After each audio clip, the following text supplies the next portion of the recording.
ഇച്ചിരി കുനിഞ്ഞിരുന്നു അതിൻ്റെ അടുത്തോട്ട് നിന്ന് പറഞ്ഞാൽ അല്ല പറഞ്ഞതിൻ്റെ അല്ല ആദ്യം മുതൽ പറഞ്ഞു മറ്റൊക്കെ എഡിറ്റ് ചെയ്ത് കളഞ്ഞാൽ മതി. Dear friends, first of all, let me introduce myself to you. I am A.J. Sebastian, Kajal Bhavan, Ambiya Market PO, Kudavachur, Vaikyam, Kottayam DT.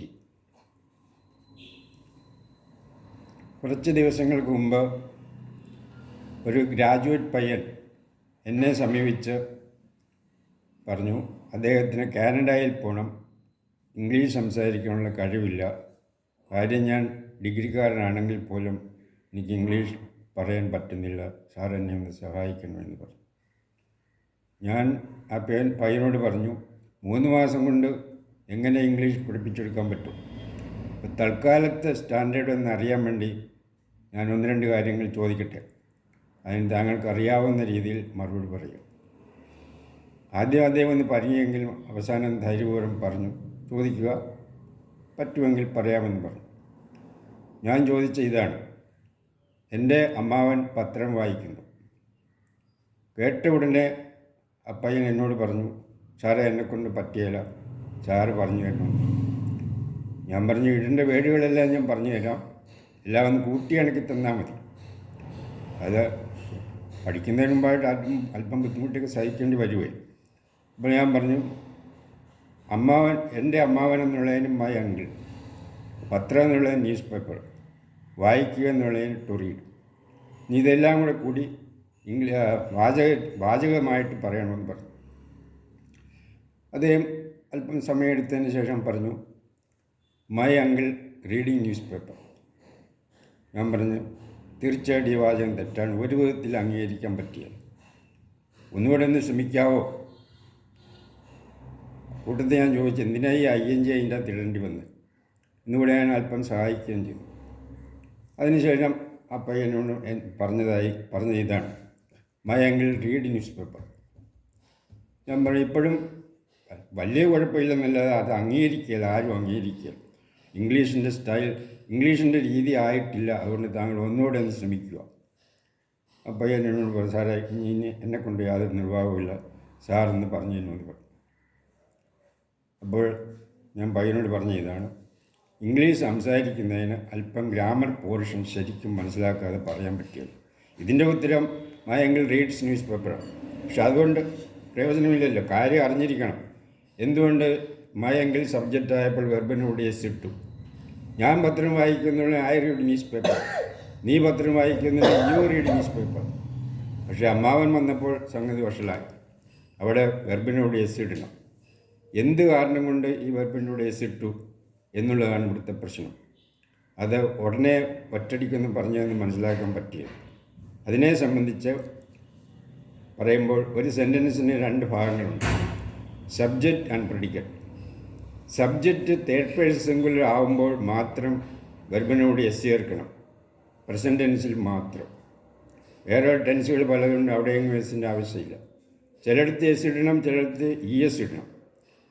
ഏതെങ്കിലും വെർബ് ഓയിലോ SHലോ CHലോ SSലോ അവസാനിക്കുകയാണെങ്കിൽ അവിടെ എസിന് പകരം ES ഇടണം. ഉദാഹരണമായിട്ട്, ഐ ഗോ ടു ടൗൺ, ഞാൻ ടൗണിൽ പോകുന്നു. ഐയുടെ സ്ഥാനത്ത് ഹീ വരുമ്പോൾ ഹീ ഗോ എന്ന് പറയല, ഹീ ഗോയിങ് എന്നും പറയല, ഹീ ഗോസ് ടു ടൗൺ എന്ന് പറഞ്ഞെങ്കിൽ കാര്യം നിൽക്കുക. കാര്യം എന്താണ്? പേഴ്സൺ മാറി. ഫസ്റ്റ് പേഴ്സൺ ആകുമ്പോൾ വെർബിൻ്റെ കൂടെ എസ് ഒന്നും ഇടേണ്ട കാര്യമില്ല. തേർഡ് പേഴ്സൺ സിംഗുലർ വരുമ്പോൾ മാത്രമാണ്, അതായത് സബ്ജക്റ്റ് തേർഡ് പേഴ്സൺ സിംഗുലർ എന്ന് പറഞ്ഞ് പലരും പറയാറുണ്ട് സബ്ജക്റ്റ് സിംഗുലർ ആകുമ്പോൾ വെർബിനോട് എസ് ചേർക്കണം. അതല്ല, സബ്ജക്റ്റ് തേർഡ് പേഴ്സൺ സിംഗുലർ ആകുമ്പോൾ മാത്രം വെർബിനോട് എസ് ഇട്ടാൽ മതി. അപ്പോൾ അതിനായിട്ട് പേഴ്സൺ, സബ്ജക്റ്റ് എപ്പോഴും ഏതെങ്കിലും ഒരു പേഴ്സൺ ആയിരിക്കണം. പേഴ്സൺ എത്രയുണ്ടെന്നും അതിനെപ്പറ്റിയുള്ള ഡീറ്റെയിലും അറിയാതെ ശരിയായ രീതിയിൽ സബ്ജക്റ്റ് ഇടാൻ പറ്റുകയില്ല. അതായത് സബ്ജക്റ്റ് പറഞ്ഞില്ല, ഒരു സെൻറ്റൻസിൻ്റെ 2 ഭാഗങ്ങളാണ് സബ്ജക്റ്റും പ്രെഡിക്കേറ്റും. സബ്ജക്റ്റിനെ ബാധിക്കുന്നതാണ് പേഴ്സൺ.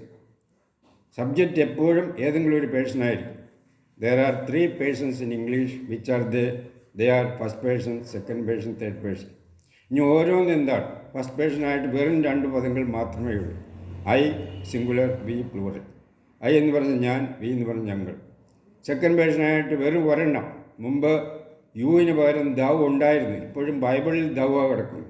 പക്ഷെ എങ്കിലും സിംഗുലറായിട്ടും പ്ലൂറലായിട്ടും യു തന്നെയാണ് ഉപയോഗിക്കുന്നത്. അപ്പോൾ യു ആർ എ ബോയ് എന്ന് പറയുമ്പോൾ you singular, you are boys എന്ന് പറയുമ്പോൾ യു പ്ലൂറൽ.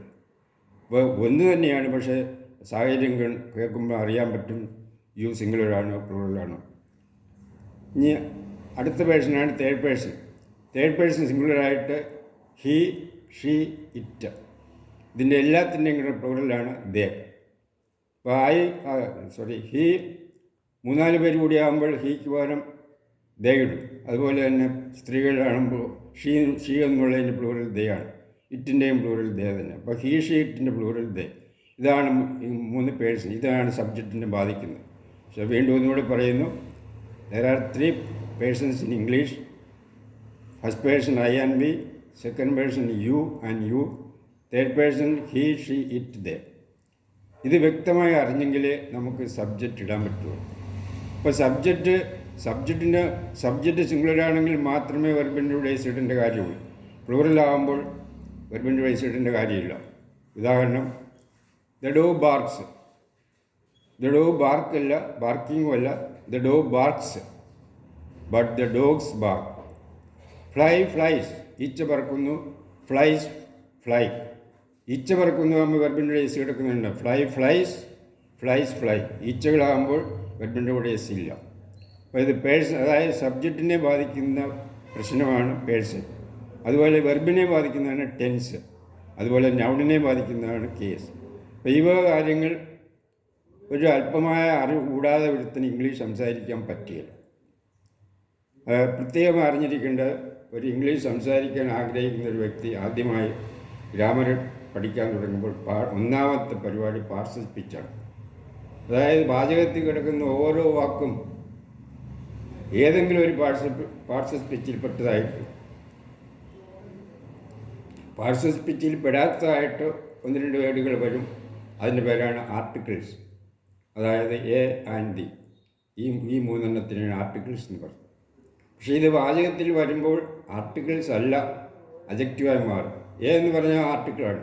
എ പെൻ എന്ന് പറയുമ്പോൾ അത് അവിടെ ആർട്ടിക്കിളായിട്ടുള്ള നിൽക്കുന്നത്, അത് അജക്റ്റീവായിട്ട് നിൽക്കുന്നത്. അതാണ് articles can be used as adjective എന്നാണ് അതിൻ്റെ rule.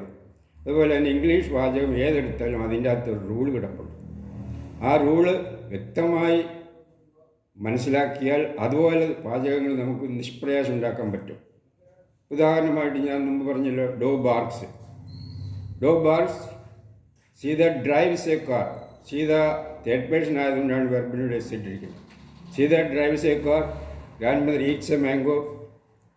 My father speaks English. ഉണ്ട്. ഇതെല്ലാം വ്യക്തമായി അതിൻ്റെ റൂള് വ്യക്തമായി അറിയാമെങ്കിൽ ഏത് സെൻറ്റൻസ് വേണ്ടി നമുക്ക് നിഷ്പ്രയാസം ഉണ്ടാക്കാൻ പറ്റും. ഈ സബ്ജക്റ്റ് തേർഡ് പേഴ്സൺ സിംഗുലർ ആകുന്നതിനെ പറ്റി ഒരു റൂളുണ്ട്. ആ റൂൾ ഇതാണ്: whenever the third person singular comes as the subject of the sentence, we have to put yes with the verb only in the present tense. ഇത്രയും പറഞ്ഞുകൊണ്ട് തൽക്കാലം ഞാൻ നിർത്തുകയാണ്. അടുത്ത ക്ലാസ്സിൽ തുടരുന്നതായി. അപ്പോൾ ഓൺലൈൻ വഴി ക്ലാസ് എടുക്കാൻ അല്ല, ഇതിന്